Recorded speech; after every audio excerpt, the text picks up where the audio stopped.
Or you on live? All right, Shabbat Shalom, Yasharala, Great Millstone, New Orleans, coming back at you with another live Shabbat lesson. But before we get started, as always, we're going to give all praises, honor, and glory to Yahweh, double honors to the apostles and elders of Great Millstone, and Shabbat Shalom to the hopeful elect. So, last week Shabbat lesson, we went into how there's a great influx of believers, and they're coming to the truth. They find different camps with different off doctrines, and one of these off doctrines now is this Hebrews to Negroes documentary, and the creator of the documentary, whose name is Ron Dalton or something of that fashion.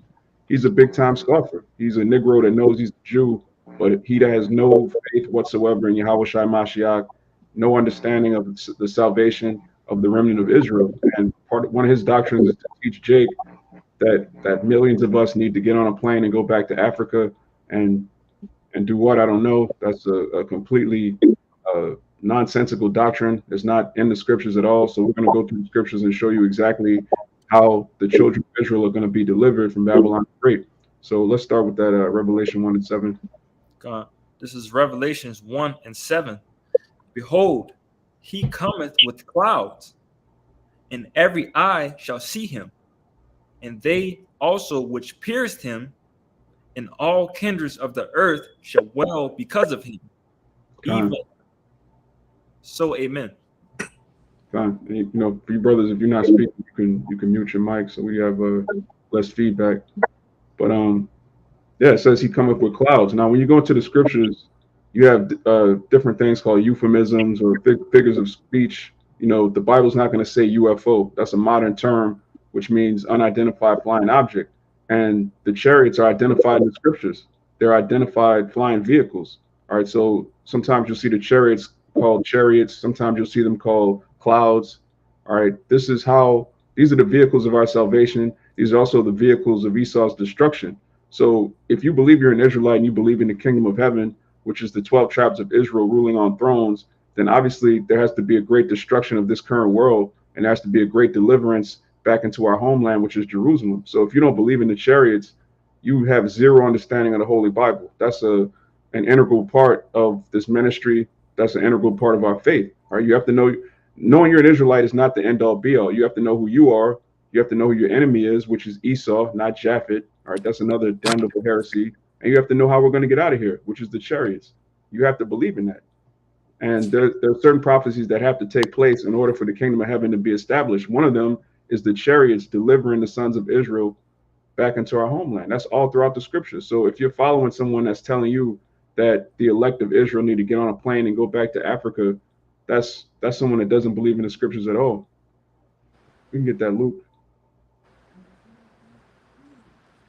This is Luke chapter 21, verse 20. Says start at 24 or 25. You start 24. It says, and they shall fall by the edge of the sword, and shall be led away captive into all nations, and Jerusalem shall be trodden down of the Gentiles until the times of the Gentiles be fulfilled. Now, what color are those letters, Art? Red. These are red letters. So this is Yahweh Shai speaking. He's speaking of prophecy, which the word prophecy means to say before. And the Bible is full of prophets that are speaking things before they happen. And this is Yahweh Shai speaking about our temple being destroyed in 70 AD and this mass exodus of Israelites fleeing into Africa, North Africa, West Africa, West Europe, different parts of the world we fled into after our temple was destroyed. And it tells you that Jerusalem, which is a people before it's a place, Jerusalem shall be trodden down of the Gentiles until the times of the Gentiles be fulfilled. So even though this happened 2,000 years ago, Esau, he went down for a brief moment. Jake took over the Roman Empire, and then you had the something called the Renaissance, which means rebirth. So we've been in the time of the Gentiles. We've been in the time of these heathen ruling over us, and this is how we're going to be delivered. Keep reading. Verse 25. It says, and there shall be signs in the sun, and in the moon, and in the stars, and upon earth distress of nations, with perplexity, the sea and the waves roaring. Right, and this is talking about the times we're in right now. This is Yahweh Shai telling us what's going to happen right before we get out of here. Keep going. Men's hearts failing them for fear, and for looking after those things which are coming on the earth, for the powers of heaven shall be shaken. Right, the powers of heaven going into the elites, the society that they've created, and also literally in the sky. There's going to be all sorts of strange calamities, and the chariots again making an entrance into the house of the thief. And we brothers see chariots all the time. Almost every time we fellowship, we see chariots, man. This is something that's very real. It's not a conspiracy theory. And matter of fact, keep reading. It's going to tell you. It says, and then shall they see the Son of Man coming in a cloud with power and great glory. Right. Then shall they see the Son of Man, which is Yahweh Shai Mashiach, coming in a cloud with power and great glory. Now, some people will read this, they'll read verse 25 or verse 24, and they say, well, look, that happened in 70 AD. The Lord didn't come back in 70 AD. All right, we were trodden down, and then we were scattered across all nations, going back to the curses of Deuteronomy, the 28th chapter, and the 64th verse. So after the transatlantic slave trade, after Babylon the Great, which is America being built up, that's the time of the full time of the Gentiles. And it says here, then shall they see the Son of Man coming in a cloud with power and great glory. And that's what you're supposed to look up for. That's why it says, read the next verse. It says, and when these things begin to pass, then look up and lift up your heads, for your redemption draweth nigh.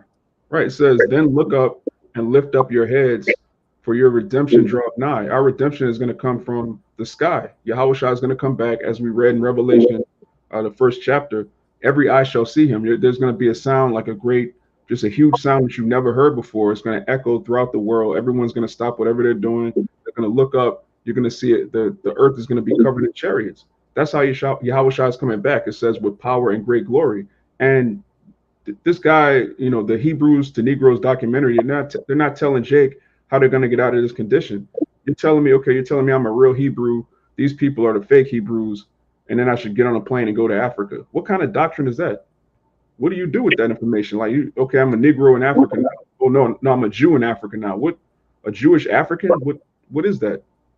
That's not somebody that's ruling on 12 thrones. That's not somebody that's putting the heathen in slavery. That's not someone that's teaching the law, statutes, and commandments to all people. That's not someone that's been made perfect. A Jewish Negro in Africa is not a perfect being. That's not a priest. That's not a king. That's just an American Negro with a passport. What is that? That's not our gospel. That's not the gospel of Yahweh Shai Mashiach. That's not what drives you to wake up and meditate on lessons and fellowship with brothers and become a man of the Lord. Hearing, we should just go to Africa. That's a bugged out, played out Pan-African doctrine. And, Jake, really Esau set up Jake's in these last days. You notice there's certain doctrines and certain Hebrews that become famous and go viral because that's what Esau wants you to believe in. He wants you to believe in a doctrine that keeps America going, that keeps the so-called white man in power. He doesn't want you to believe in a power above him that can make his Air Force look like, just some ancient, just bugged out Stone Age technology, man. He doesn't want you to believe in your true power. He doesn't want you to believe that you're about to rule over him. So he'll tell you pop up some Negro to tell you that you're a Jew, which is true, and then he'll try to have your mind focused on Africa instead of Jerusalem. That's our homeland. Kalai, you got the Thessalonians, and any brothers got anything that's let me know.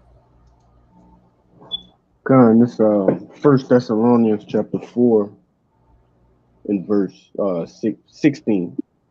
It says, "For the Lord himself shall descend from heaven with a shout, with the voice of the archangel, and with the trump of Yahweh, and the dead in Hamashiach shall rise first." Right, that's another part of prophecy. Yahweh Shai is going to descend from heaven, from the sky, with a shout. And there's going to be that sound in the Hebrew, "Come out from my people." There's going to be a huge trumpet. The whole world is going to see and hear the second coming of Yahweh Shai Mashiach. It's going to be a grand entrance. It's not going to be, I forgot to set my alarm. I missed the second coming. Oh, you're not going to have to hear. Real quick, Kent. Kalai, you can mute your thing. I want to see if that's you real fast. It's just a lot of clunking and stuff. I've been muted. As soon as I finish, I muted it. What about you, Samaya? No, I'm already muted. Who the hell? Everybody else muted? I'm not muted. God, I'm muted. What about you, Kabar? Yeah, I was muted. You, Bayan, you was muted. Yeah, I was muted just now. That gotta be your phone then, Kaya. It's probably I'm a wise. Yeah, I'm gonna try to mute mine. It's just clunking noise.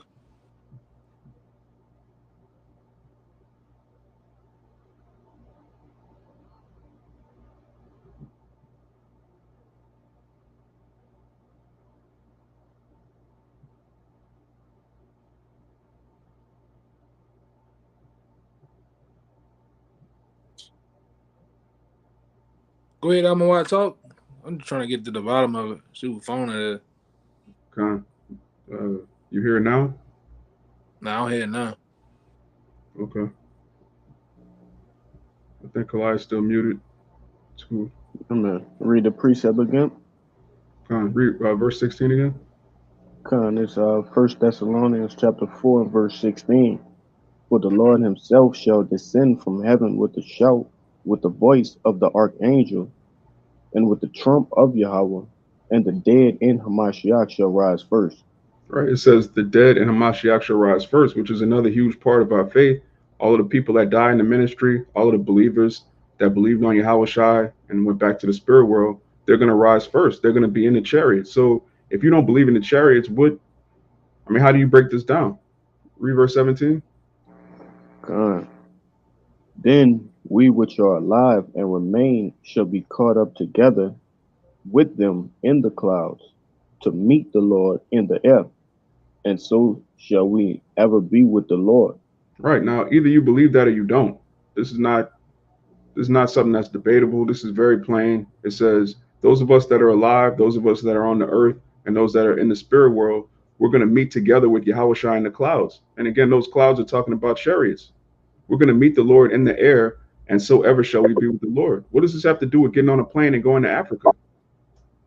First of all, there's Israelites in Africa already, and the ones of them that are the elect, they're going to be gathered from Africa. It tells you that in Isaiah 11. So what are you doing? You have a faithless doctrine, an anti-Messiah doctrine that you're trying to push on people that don't have faith. And a lot of our people, they don't know what's going on. They just know, okay, well, Jesus was black. I'm a real Jew, and that's it. They don't actually they haven't heard the doctrine, even though they know they're Israelites. They haven't heard the true gospel of Yahweh Shai. So all these guys are false prophets, and there's an actual true doctrine that you're supposed to take heed to. Otherwise, you're going off.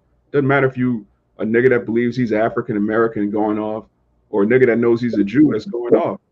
You still don't believe in Yahweh Shai. So what are you doing? It's more or less the same doctrine. Yeah. They just know that the Israelites. They just know Deuteronomy 28 and 68. You know, the book of Deuteronomy chapter. That's all they know. When it comes to living and teaching the sound doctrine, that's what they fall. Yeah, it's basically the black conscious community with fringes on. You're teaching this pro-black movement, but instead of calling yourself pro-black, you're saying you're an Israelite. That's a sleight of hand. It's like you have a deck of cards. You hand somebody this card, that card. You shuffle a deck to distract them. It's a scam, man. And this is another example of grievous wolves, which we went into last week. Jake, instead of selling this product or that product, now he's selling a DVD, or he wants likes and subscribes. Jake is ultimately trying to set himself up as some kind of prophet or leader. But where is he leading you? If he's not leading you to Yahweh Shai, he's leading you to destruction. You want to say something? Con, you muted? You good? Oh, yeah. Con, I got your precept out. Con. There's Isaiah 26 and 20. It says, "Come, my people, enter into thy chambers, and shut thy doors about thee. Hide thyself as it were for a little moment, until the indignation be overpassed." God, that's plain. It says, "Enter thou into thy chambers." All right, the chariots, they have wings, they have windows. Or going back to Revelation, we're going to see the destruction of this place, which is another reason to stay here, so you can see the downfall of your enemies. All right, the place of our torment, the place of our destruction, the place that where it was said we were not his people. There shall we be called. This is talking about here, Babylon the Great. You should want to see the downfall of your enemies, the downfall of these prideful people, And when that happens, when that deliverance happens, there's going to be a great, it says, come up. Read that again. It say, come up, hear my people, come my people, enter thou into thy chambers and shut thy doors about thee, and hide thyself as it were for a little moment until the indignation be overpassed. Right. And how do you hide yourself? All right. Spiritually, you hide yourself in the tabernacle of the Lord, doing the work, believing, having faith, but physically, we're going to have to hide ourselves in those chariots from the destruction. It's going to tell you in the next verse. It says, for behold, Yahweh cometh out of his place to punish the inhabitants of the earth for their iniquity. The earth also shall disclose her blood and shall no more cover her slain. Right. There's a great indignation. See, what Jake doesn't understand is that the Lord is pissed off at this world, man. The earth actually has a heavy judgment coming to it. And it tells you in Revelation 3 that hour of temptation is going to try the whole earth. It's not going to just try America. So you leaving America to go to Africa doesn't mean you're escaping the judgment of the Lord. The only way to hide yourself from the judgment of the Lord is to have that Dawah spoken of in Ezekiel 9:4, that exemption from judgment, which is the blood of Yahushua on your doorpost. If you don't have Yahushua's blood covering you, you're going to be covered with your own blood. You're going to be covered with your family's blood. All right, blood is going to completely, when the scriptures speak about the blood in these last days, there's so many metaphors that it uses, like blood up to the horse's bridle, blood, 20 furlongs long. It's just that there's going to be a huge major judgment that if you're not covered with Yahushua, you're going to be destroyed. It doesn't matter what plane you get on, you're on Spirit Airline. The Lord can make your plane crash. How are you going to escape the judgment of the Lord in a plane? The Lord controls all things, man. So, the best way to hide yourself is with Yahushua. You got it. I'm going to say this too as well. The deliverance is not only going to happen here in America. Israelites going to be getting taken up from everywhere, man. Done. All right, whether it be in Africa, they have Israelites in Africa. In Africa, at this day, we believe have, the elect people in it, man. Okay? So there's need no run or move. If you're elected, you're going to be taken up where you are. Gone. All right, go ahead. Yeah, that was a great point. Again, going back to Isaiah 11, that you have Israelites among the Hamites, and they're going to be delivered. So, you having a faithless doctrine, trying to escape judgment, or you trying to create your own deliverance, your own salvation, where's your faith, Jake? America is really just completely taking Jake's faith away. And anything higher than Esau, any power that's higher than the so-called white man is craziness to Esau. It's craziness to Jake. Like, you want to say something? Oh. Yeah, that also, Salakia, you was talking to me? That looked like Bayan had a precept. Yeah, I got a precept, but you can run it, yeah. Yeah, I just got a quick thing. That also, basically, his doctrine upsets prophecy, because how the Lord going to gather the elect from other places if you got to go there to be gathered?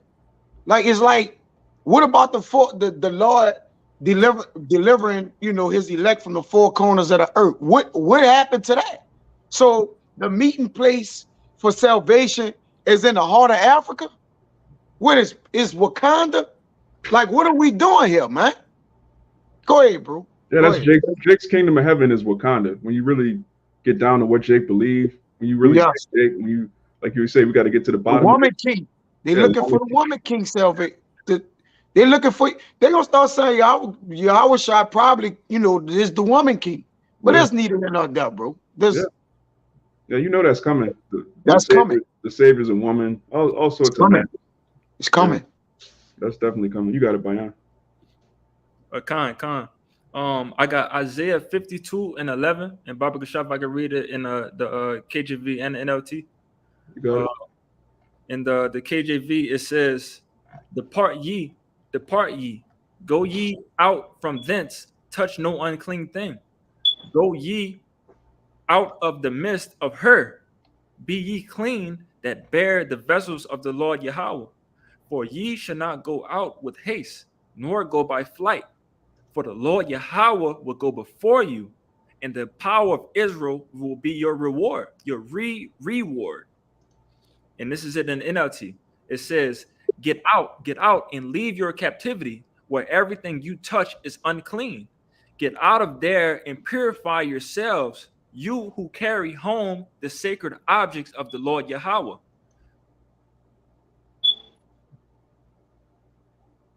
You muted, Doc.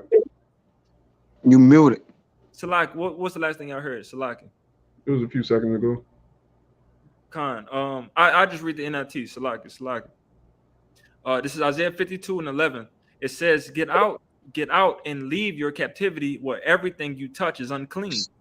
Get out of there and purify yourselves, you who carry home the sacred objects of the Lord Yahweh. You will not leave in a hurry, running for your lives. For the Lord Yahweh will go ahead of you. Yes, the power of Israel will protect you from behind. Yeah, so It's like you got it. Oh, you got it. You got it. No. What I was going to say was that us of the doctrine that you think that we have to fly out of America, fly out of Babylon, and so on and so forth to escape everything. That's something that's impossible. That overall, that means that your faith is very little, because we know that Yahweh B'Shem Yahushua is coming down and to protect us from us. So we know we can't run away from it. What we have to do is that, first we have to deal with whatever we're going through, but also have the faith that Yahweh B'Shem Yahushua is going to come down and protect us from everything. Lord willing, we be those men. God. Hey, Kabar, get Jeremiah 51:6 to back up Bayan. I got a precept, brother. Okay, you got it. That is Micah 4:10. Be in pain and labor to bring forth, O daughter of Zion, like a woman in travail. For now shalt thou go forth out of the city, and thou shalt dwell in the field, and thou shalt go even to Babylon, which is America, right? There shalt thou be delivered. There the Lord shall redeem them from the hands of thy enemies. That's plain. That's plain. The main deliverance is going to be in Babylon the Great. So what is Jake talking about, man? Which, like the brother Kaya said earlier, there's going to be Israelites delivered from the four winds. It tells you that in Matthew the 24th chapter. But the core of the deliverance, listen, this is going to be a spectacle. This is going to be the greatest deliverance the earth has ever seen. If a brother can get Jeremiah 16, it tells you that this captivity. I'm holding that out. Oh, you holding it? Yeah, I'm holding it. That's beautiful. Yeah, I'm holding precept too. Go ahead. Go ahead. Kyle, if you can get Jeremiah 51:6 to back up Bayano, we'll get that real soon. Let's just bring this out real quick. It's Jeremiah chapter 16, verse 14. Hold on. Let me get that. 'Cause yeah, when people hear deliverance, they hear we're going back to Jerusalem, we're leaving America. They don't understand that this is going to take place by the chariots, which is why it's so important to harp on these things, man.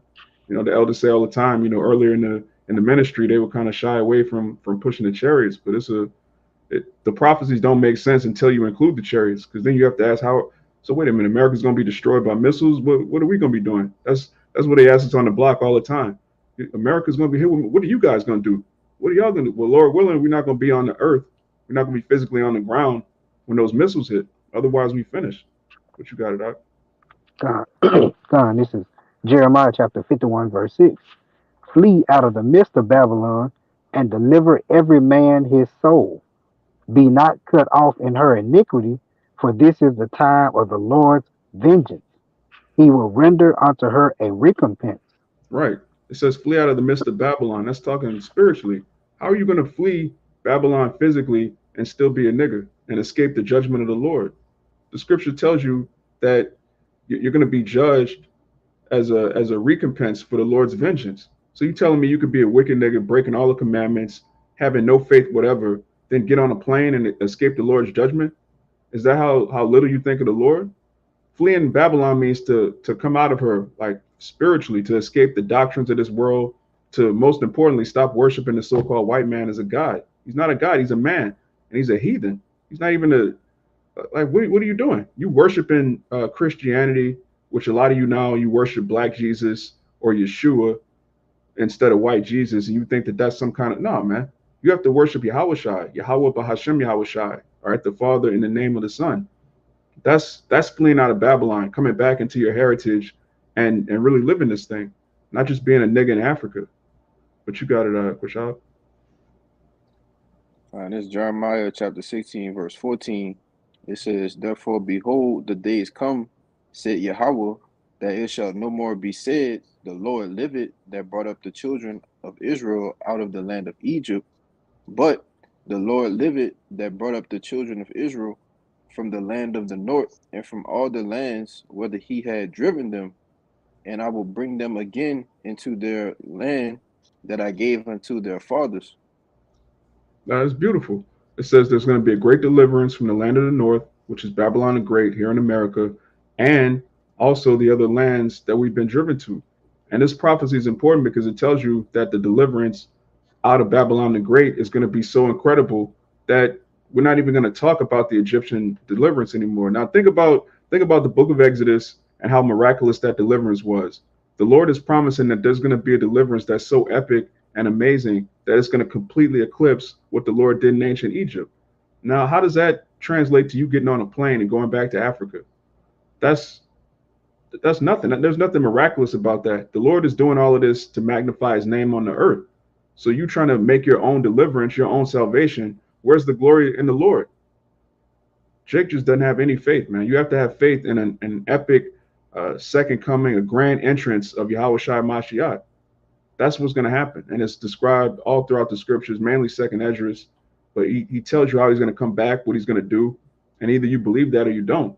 There's no, well, we can agree to disagree. No, you don't believe in the scriptures. Point blank. You got a Samakia? Yeah, this Revelation 11 and 12. And it says, and they heard a great voice from heaven saying, come. So like it's saying unto them, come up hither. And they ascended up to heaven in a cloud, and their enemies beheld them.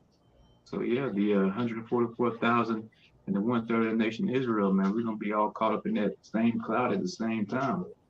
You know, you're not gonna have the elect. You know, you got 2 over here in this chariot, 5 over here in this chariot, 10,000 in this chariot. No, you know, like saying that great deliverance is gonna be one time with the elect, man, and the 1/3 of the nation Israel. And that one cloud is talking about the one Esdras saw, you know, Yahushua sitting on top of you know, say it was as big as a mountain, you know, standing on top of that humongous ass chariot, like the same one in the Independence Day, man. You know, so we all gonna be caught up. It's not gonna be going around, you know, just picking, you know, the remnant up here and there in little patches. We all gonna get it caught up at the same time. Lord willing, we are that number.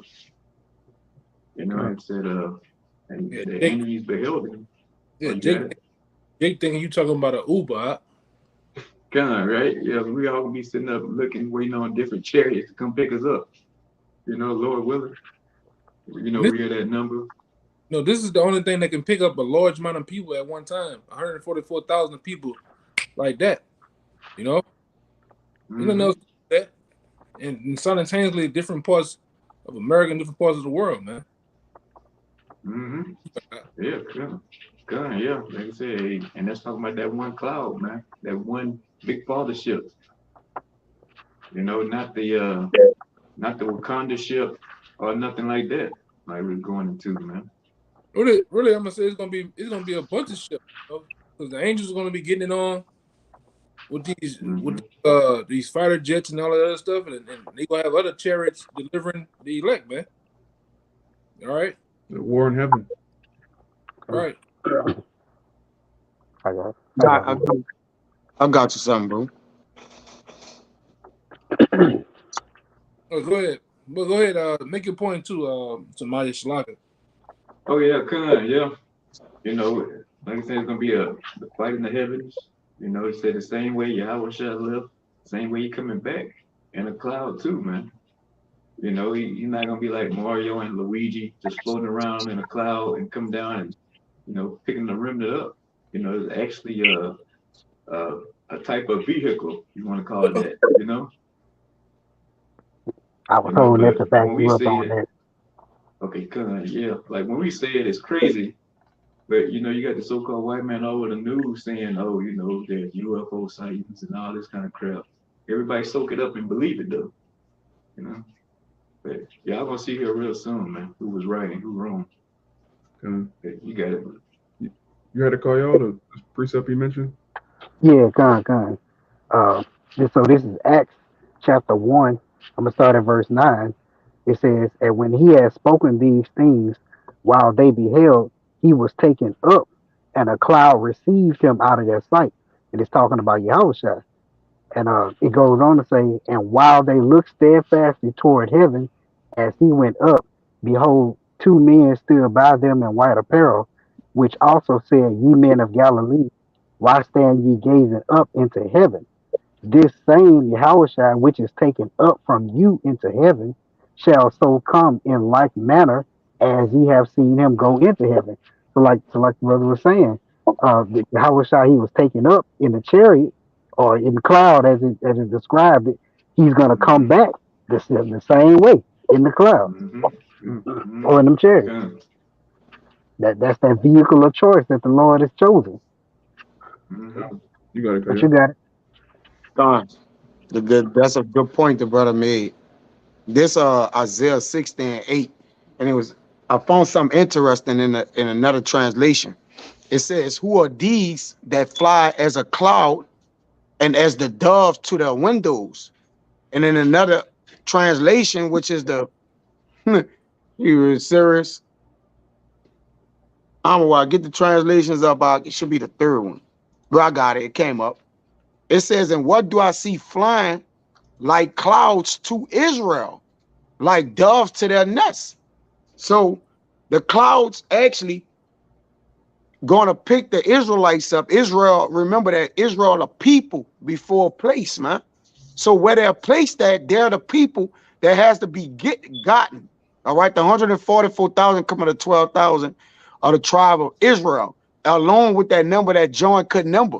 These people are going to be gathered, all right, by clouds, man. Israel, all right. The elect, the 1/3 of Israel, gonna be taken up, man. Like how y'all said, man. That's why people wonder at this. That's why I say, who are these that fly as a cloud and that's dove to their windows, man? All right, because it's a strangeness to this salvation, man. This is actually a secret, the way that the Lord is going to pick us up. You don't get a regular everyday person to be like, oh yeah, you know, the clouds. And when you say a cloud, they're going to think of a white, puffy looking different type of shaped pillow in the air. You got to think of what these descriptions is talking about. It's almost in a metaphor, man. All right, you got it. Yeah, I got a precept backing you up, Kayak. This is Wisdom of Solomon, chapter 5 and verse 2. It says, when they see it, they shall be troubled with terrible fear, and shall be amazed at the strangeness of his salvation, so far beyond all they look for. Yeah. And why is that? Because the Lord coming in something that they've been questioning for years and years. All right, they've been doing studies, they've been, looking out into the depths of the heavens, trying to, do surveillance per se on the chariots. But the Lord gonna bring these chariots up close and personal, and they gonna sit there, all right, as pursuant to the book of Zechariah, the 5th chapter. All right. They here. They here. No, they here. They in the house of the thief. But they had to paint that narrative that this was green, big-headed bugs. Because if the That's people right. find out that these chariots are for the children of Israel, they're going to come back to their power, man. They know their salvation is nigh. That's why it says, look up for your salvation drawing nigh, meaning it's close. So they got to paint a black narrative, a bugged out UFOs, this the enemy type of narrative, so the people can what? Get away from their salvation. Like, if you don't believe in your salvation, you ain't getting it. That's another thing. All right. Those that believe is gonna get this, man. All right. That is appointed for with the white robes and salvation, man. You got it, bro. Yeah, there's no way to believe in salvation without believing in the chariots. There's no way. It's like believing in the Bible without believing in Yahushua. I'm an Old Testament Israelite. Well, Yahushua is all throughout the Old Testament. The chariots are all throughout. This is one doctrine. The same thing Apostle John saw, Moses saw. Everything that Peter wrote about, Isaiah wrote about. There's no one prophet in the book that was just bugged out and everybody else believed in something else. Like, no, man, this is all one doctrine, and we believe in that one doctrine, that 100% truth. But nobody, what you said, up? Nobody was wavering in their own thoughts. You know. God. Yeah, the Lord said He's gonna do it. He's gonna do it. As simple as that. You either believe or you don't. Gabar, if you can get Isaiah 31:5 to back up. Yeah. You was holding it, you said? I just want to make a quick point because Kaya said about it that paraphrase the scripture where it said, "Look up your redemption draw of nigh." Never think about it in Deuteronomy 28:68 where it says, no man shall buy you. You have to be, sold as bondmen and bondwomen. No man shall buy you, and we know that word buy goes into being redeemed. So literally, when it said, "Look up your redemption draw of nigh," your redemption or how you're going to be redeemed or brought back is going to be by way of the chariot. Beautiful. You got it out. Yeah, if no man's gonna buy you, why would you look to an airline to save you? Why would you look to a nigga making a documentary to save you? That's a beautiful point. Your redemption comes from above, and Jake really spent their whole life worshiping white Jesus to the point where when they lose faith in Christianity, they lose faith in the scriptures because they think Christianity is based on the Bible. That's why we go so hard on this false doctrine known as Christianity, because people really associate that with our book. In our book, the word Christianity is not in the Bible. White Jesus is not. That's not anything that our forefathers believed in. So when you lose faith in the black church, that's a good thing. But you're not supposed to throw out. They got that saying: you throw out the baby with the bathwater. All right, the bathwater is Christianity is dirty. You're supposed to throw that out and keep the scriptures, and actually read the Bible. Don't just listen to another nigga tell you what's in there. You have to read for yourself. And when you read for yourself, you're gonna see that deliverance is gonna come from the clouds, man. It's gonna come from the sky. You got it. Yeah, why would the Lord contradict himself when he said, Peter, that the Bible is of no private interpretation? So when he gave the interpretation of the only way we could be redeemed according to the Lord that he has revealed to us on the way to salvation back to him, why would he give all the prophets visions of this for it to be the wrong way to get back to him, huh? Yeah, that would totally contradict the entire Bible. So he gave Peter that wrong interpretation. John revelated on the island of Patmos, that wrong interpretation, going to Revelation, that they should be gathered 12,000 by way of the chariots, man. All right, the Lord. So you saying the only way back to the Lord that he slipped and dropped the ball and told the prophets to write this down on the way to get back to him? Come on, man. You got to make that make sense, man. Yeah, that's a beautiful point. A lot of our people are bugged out to this point. They'll say things like, oh, I'm spiritual, not religious, or I believe in God, but I don't believe in the Bible, or I believe in the Bible, but I think man corrupted the Bible. Why would the Lord tell a group of men to write down words and then allow some other man to come along and completely corrupt them to the point where nobody understands the book? What would be the point of the book? Yo, he gonna corrupt his own self. He gonna corrupt himself.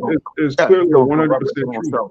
Yeah, that's madness. There's a 100% truth, and it's being taught by the ministry of the prophets, which starts with the apostles of Great Millstone and the men that are in like mind, that are speaking the same thing. There's only one doctrine. So when you hear someone speaking something else, that person's off. No ifs, ands, or buts. Like the brother quoted in Peter, there's no private interpretation. You got niggas that don't believe, and they can't come out and say, look, I'm a scoffer. I don't believe in them. They're not going to come out and say that. What they're going to do is say, oh, you got guys out here following those camps. Those camps are going off. The Lord's dealing with camps. He always has. All right. Moses and Aaron, that was a camp. Yahushua and the disciples, that was a camp. The company of prophets with Obadiah, that was a camp. The Lord always deals with camp. He doesn't deal with one random nigga that's bugged out. He's so woke and he's read so many books that he's gonna sell you a documentary. That's not in the scriptures, man. But Kabar, if you can get Isaiah 31:5 to back up Kaya. All right, so Isaiah 31 verse 5. As birds flying, so will the Lord of hosts defend Jerusalem. As what? Hold up. As what flying? As birds flying, so will the Lord of hosts defend Jerusalem. Come on, keep going. Defending also, he will deliver it, and passing over, he will preserve it. Right. Now, the brother read in Jeremiah 16 that there's going to be a new Passover. Why? Because the chariots of salvation are also the chariots of destruction. They're going to destroy Babylon the Great. And it says, as birds flying, so will Yahweh, the Lord of hosts, defend Jerusalem. So our deliverance is going to come as birds flying. The chariots are going to be flying in that V-like formation and various other formations that you see birds flying. Who controls the birds?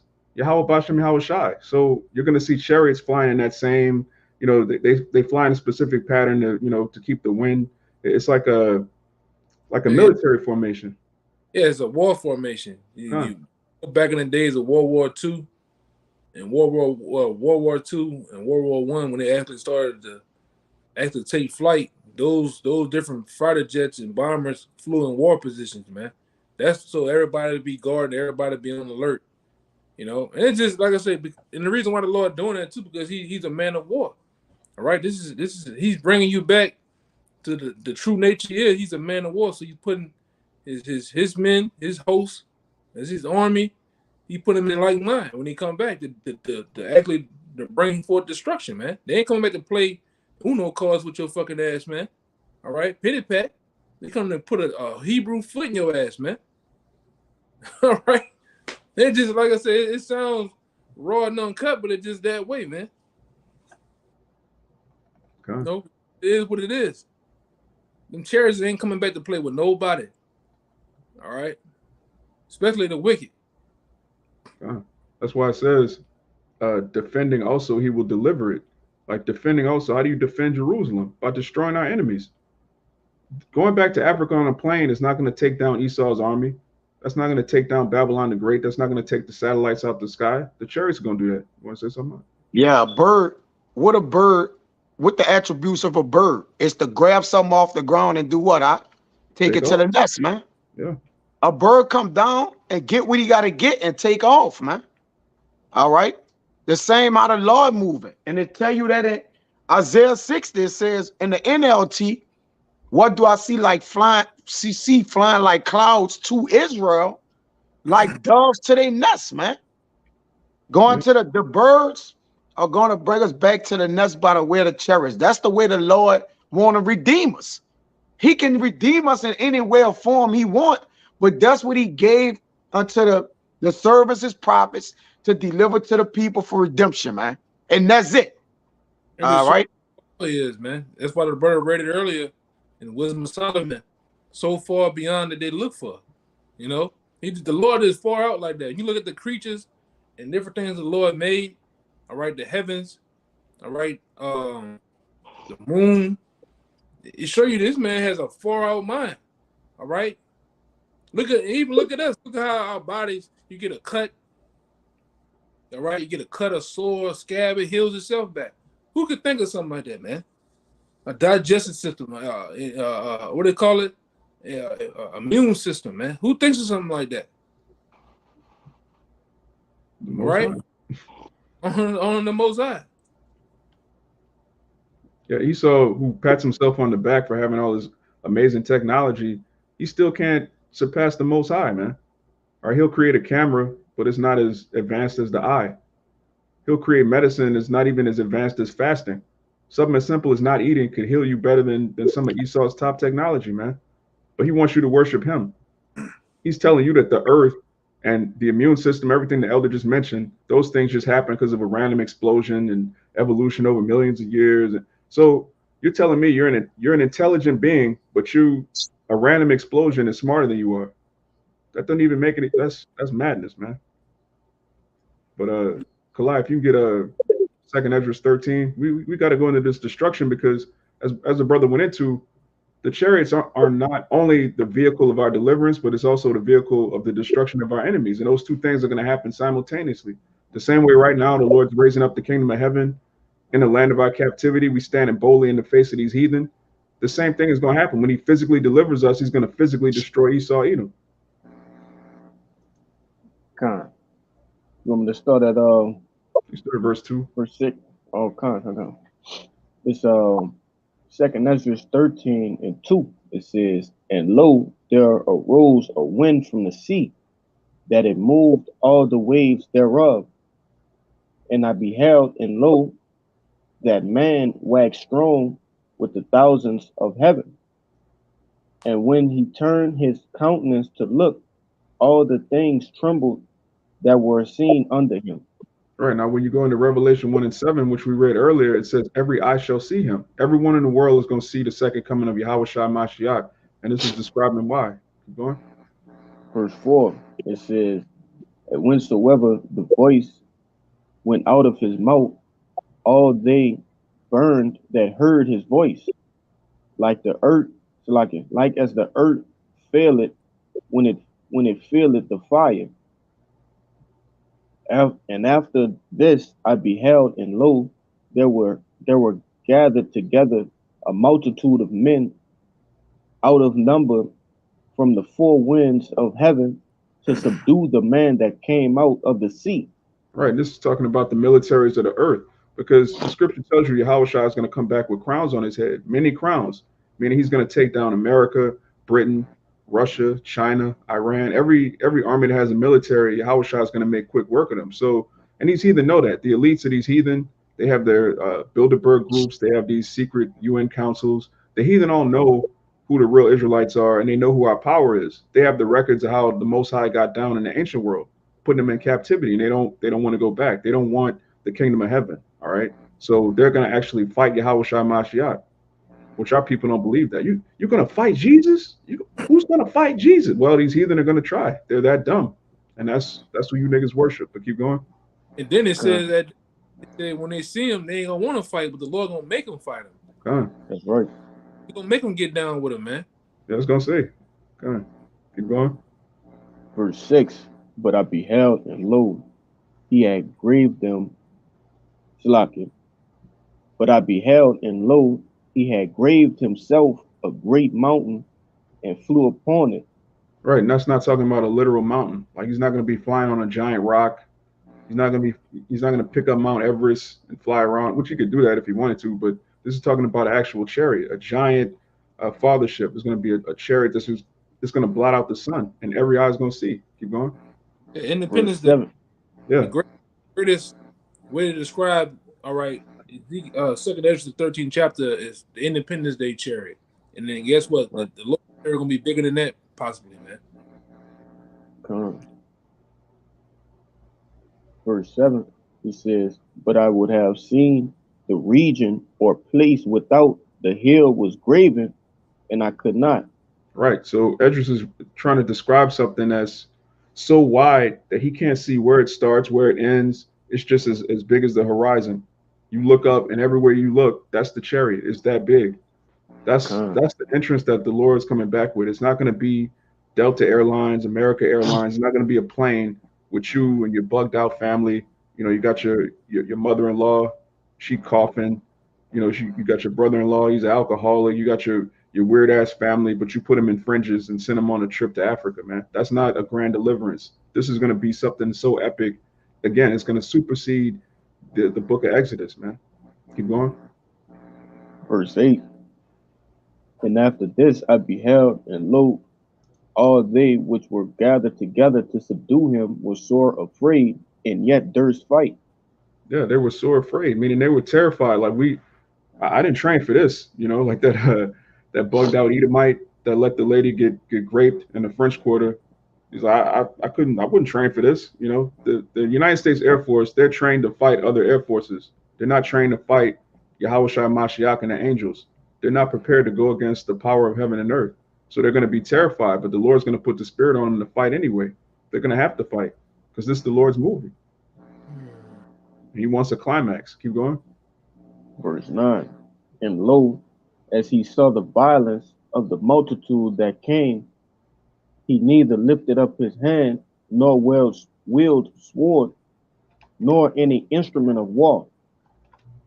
But only I saw that he sent out of his mouth, as it had been a blast of fire, and out of his lips a flaming breath, and out of his tongue he cast out sparks and tempests, and they were all mixed together, the blast of fire, the flaming breath, and the great tempest, and fell with violence upon the multitude which was prepared to fight, and burned them up every one, so that upon a sudden of an innumerable multitude nothing was to be perceived, but only dust and smell of smoke.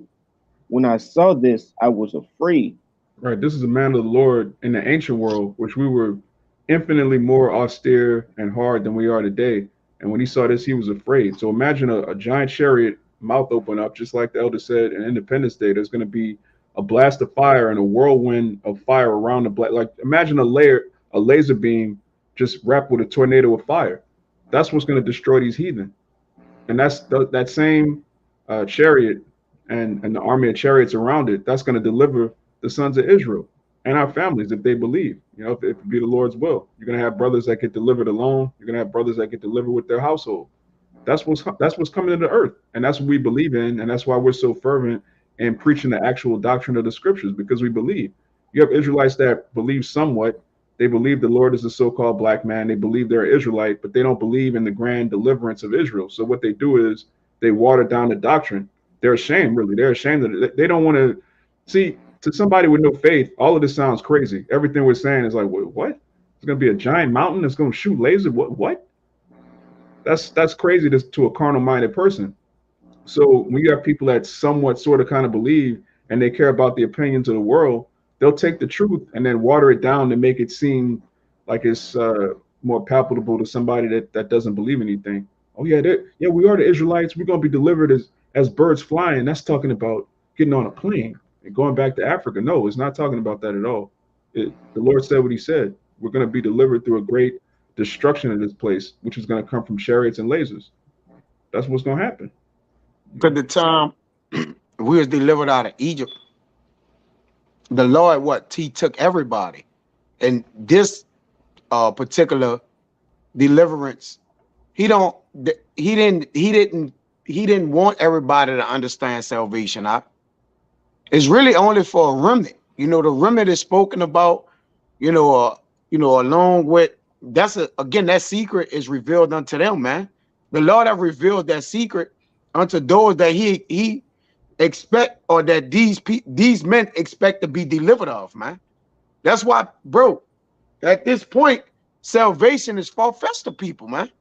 All right. Nobody ain't even, you got to think about, most of the world is not even trying to get off the planet America, or whatever this is, man. People don't have no mindset to be like, man, I just want to get out of here and go to a better place. All right, or at all. People from the church, the black community, church, Christians, none of them is talking about getting delivered, man. At the end of the day, and they don't know how they're gonna be delivered. So why in your mindset even, try to attempt to even try to understand your deliverance? Go ahead, Doc. Yeah, they say they're saved already. They say they're saved. I'm already saved. Saved from what? You saved, but you got diabetes. For real. You saved, but you got credit card debt. Like, what are you talking about? What are you saved from? You got it, Bayan. If I could add to you, like you said, our people believe 100% that, again, like you said, we are saved, and we still need to save ourselves by asking Esau to let us have more freedom. Let us rule this. Let us do this, and so on and so forth, thinking just prosperity in this wicked ass world that we in. Not knowing that this shit that just really just needs to be burnt up and restarted with a righteous authority. Con, how you saved, but you have a passport? You need permission from the devil to get on a plane and go wherever you want to go. You need permission to go to Jerusalem, but you're saved. You know you're an Israelite. Let's get this straight. You know you're an Israelite. You know your homeland is Jerusalem. The heathen are ruling Jerusalem, and you need permission to go to your own homeland, but you're saved. That's madness. Oh. Yeah. I'm gonna get this. Yakwa posted on the comment board in the contemporary version. Shabbat shalom, Yahbashim Shabbat. Shabbat shalom, Yahbashim. I'm gonna get it in KJV and then read it in the contemporary English version. It says, Psalm 68:17, the chariots of Yahweh are 20,000, even thousands of angels. The Lord is among them, as in Sinai in the holy place. And it says here in the contemporary version, when you, Yahweh power, appeared to your people at Sinai, you came with thousands of mighty chariots. And brothers know this word Lord here in the lowercase is talking about Yahweh Shai. All right, so the Most High Yahweh sent Yahushua to deliver us out of ancient Egypt. So what do you think is going to happen the second time, man? He's going to send Yahushua to deliver us out of the spiritual Egypt. All right, going back to Revelation 11. So I mean, I don't see how you could read the book of Exodus and think that the Lord's not going to deliver his people with a mighty salvation unless you don't believe that that happened the first time. You can't believe in Exodus and then not believe in Revelation. You can't believe in Exodus and then not believe in Thessalonians. Like, what? It's the same God, the God of Israel. He's a God of great majesty. He's a God of making a statement against the heathen, declaring his name, making the heathen fear him, making his people fear him. How you gonna fear the Lord by getting on a plane going back to act like what? Jake just, man, Jake Hey, will read every book except the Bible, man. and when you trying to showcase something, you know you're gonna go all out. So that's how the Lord's gonna go all out with them chariots. He's gonna showcase. He's a showstopper, man. All right, he's gonna showcase his power through them chariots. All right, and many other ways too. When it all said and done, before you get the hell out of here, you're gonna see that the power of the Lord is truly real with these different apparitions, these different plagues the Lord gonna come with, and also to put the cherry on top. Them cherries gonna blow a lot of people's minds. The scripture tell you that men's hearts gonna fail them. All right, at the quaking or the shaking when the Lord steps foot in this realm. All right, when that spiritual realm supersedes and comes over into this physical realm, everybody, man, there's gonna be a lot of fucked up draws out there, man. All right, it's gonna be a lot of heart attacks. It's gonna be a lot of crying and boo-hooing when they set sights on Yahweh shot and them chariots zooming and doing all type of miraculous works in the heavens, man. A lot of you people gonna bug out, man. Because like this brother, I'm a why I started off, all right, going into I think Amawad and Kaya was going into the programming. Esau has programmed you from the 40s, the 50s, the 60s, the 70s, the 80s, the 90s, and all into in the years of 2000 and something, to think of little green men, to think of ugly ass aliens, Alien versus Predator. Remember that Alien? Alien, the movie Alien. You got you niggas thinking like that. All the while he been doing studies. The scripture tell you that this man is wiser than Daniel. This scripture tell you that this man, he really looks into things. So when he really looks into the chariots, he know that they look like us, man. These are men of brown color. All right, they are angels, man, and then they know that they also, okay, the technology that they have is far beyond this world, man. All right, far beyond. It's another guy that works on NASA was explaining how them chariots and the technology and the things that he saw in the heavens. He's like, man, ain't no way we fucking with that. Or as the things that they can do and the weaponry they got, man. They know this. Esau know this. Esau don't have on the shores of on the East Coast and the West Coast. He don't have these big ass what they call them, telescopes, for a reason, man. Big super telescopes look all out into the heavens. Why he got that? Why right before Trump got out of office, he wanted to make a space force? What the fuck they gonna be doing? Right up there giving niggas tickets? Brake tags and shit? What they gonna be doing up there, man? Yeah, for driving too fast. Yeah, you driving too fast in the heavens, man. Yeah, give Michael a ticket. I want to see Esau give Michael a speeding ticket, man. That's gonna be. So why does this man want a space force? Because he knows the Lord coming back.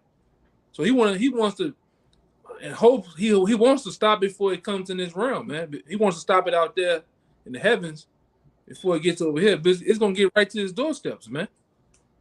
Okay, you had something? Con, I got you a precept right there. I had paraphrased it earlier. I'll just bring it out since you're back on the topic. It's Zechariah, the 5th chapter, verse 1. It says, "Then I turned and lifted up mine eyes and looked, and behold, a flying roll." Now, one would think that that's talking about a flying dinner roll. When it's talking about, it's like you roll up a scroll, it's oblong. It says, And he said unto me, what seest thou? And I answered, I see a flying roll, and the length thereof was 20 cubits, and the breadth thereof was 10 cubits. So it was longer than it was wide.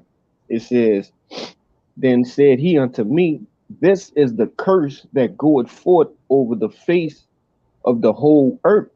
Hey, real quick, I'm For, gonna walk those go ahead. cubics and the cubics in a sense, because I forgot the number. I forgot the number off the top of the dome, but it's a Yeah, real big ass chariot, man. All right, in size and length. yeah. It says in the NLT that it's 30 feet long and 15 feet wide. It's a lot longer than that. Con. So that's It's, bigger than your average school bus. That's bigger than your 18 wheeler with a trailer in the back of that shit, man. All right, 30 feet it, and whatever. About 15 feet. Yeah, that's big, man. con. Go ahead. It said, for everyone that stealeth shall be cut off as on this side according to it, and everyone that sweat shall be cut off as on the side according to it. Cut off by being put to death, man. You know, That's right. And it because said, everyone that's, go ahead, Salaki, brother. block it. They're actually coming to slay the wicked, man. The wicked of our people and the wicked of Esau, Edom, and the other nations. All right. Like I said earlier, them chariots is not coming back to play with anybody, man. Especially those that are not written in the book. You are marked for death.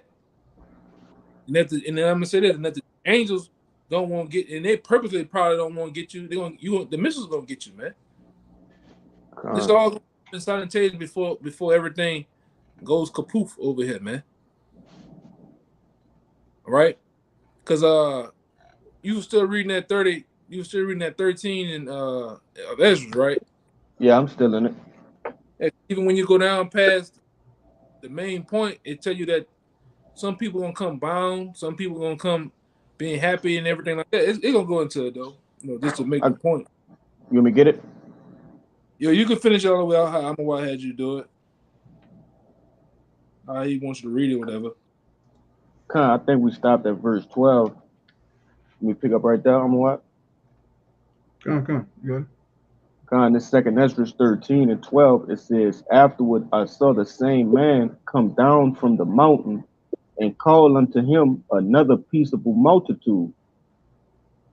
And there came much people unto him, whereof some were glad, some were sorry, some of them were bound, and other some brought of them that were offered.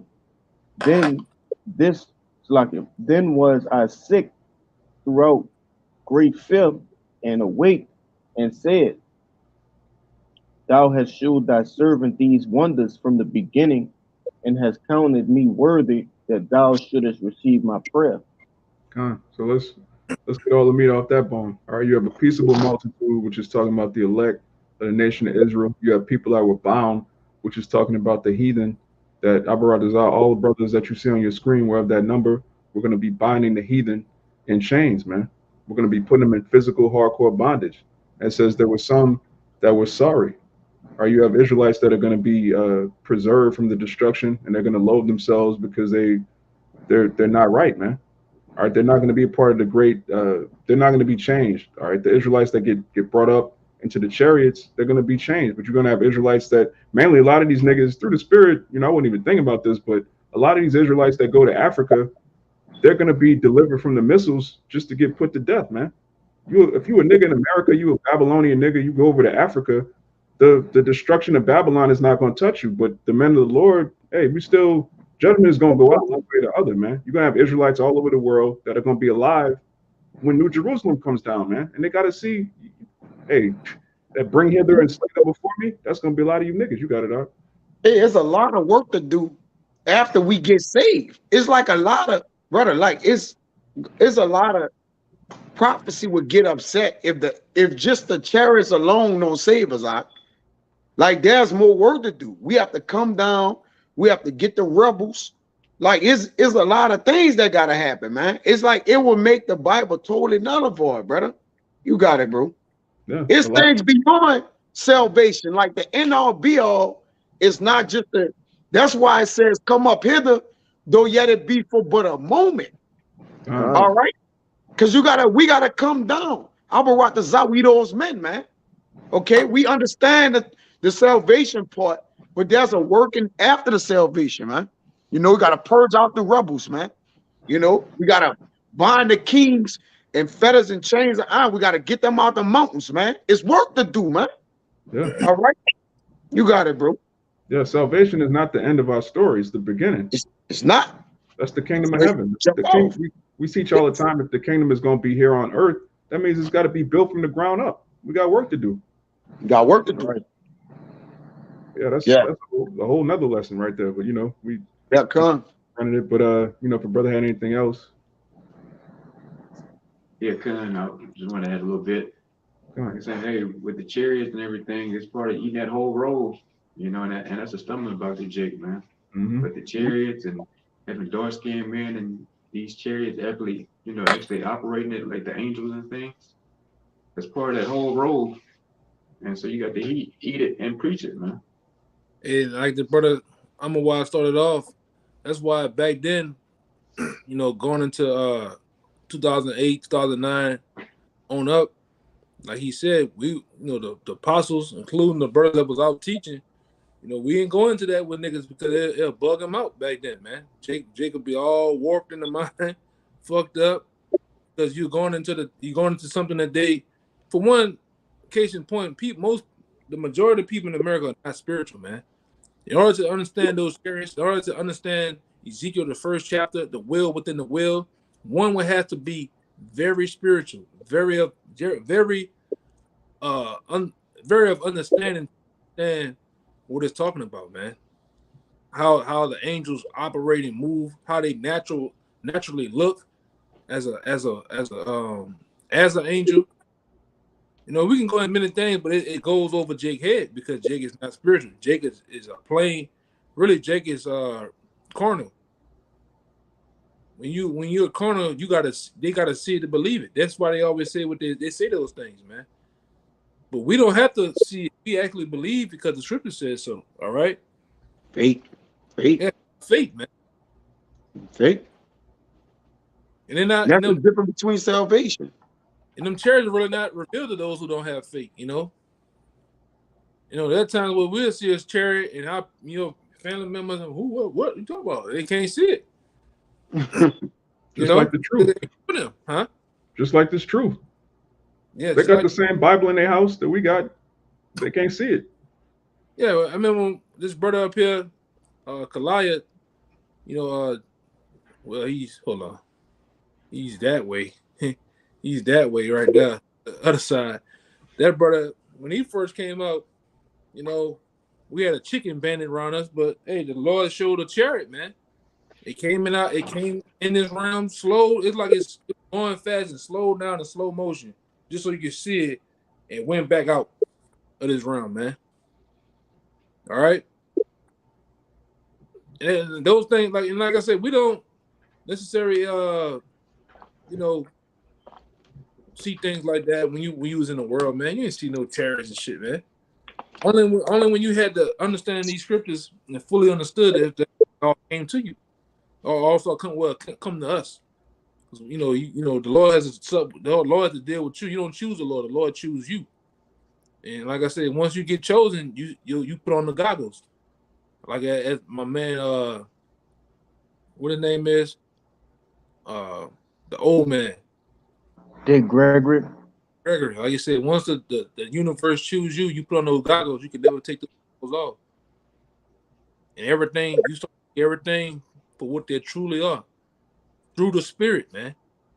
And it so happened that men on this camera tonight, other men, other apostles, other elders, we see those chariots, man, for what they are. We see these scriptures for what they are: truth, guidance, all right, instructions on how to, get the hell on out of here, man.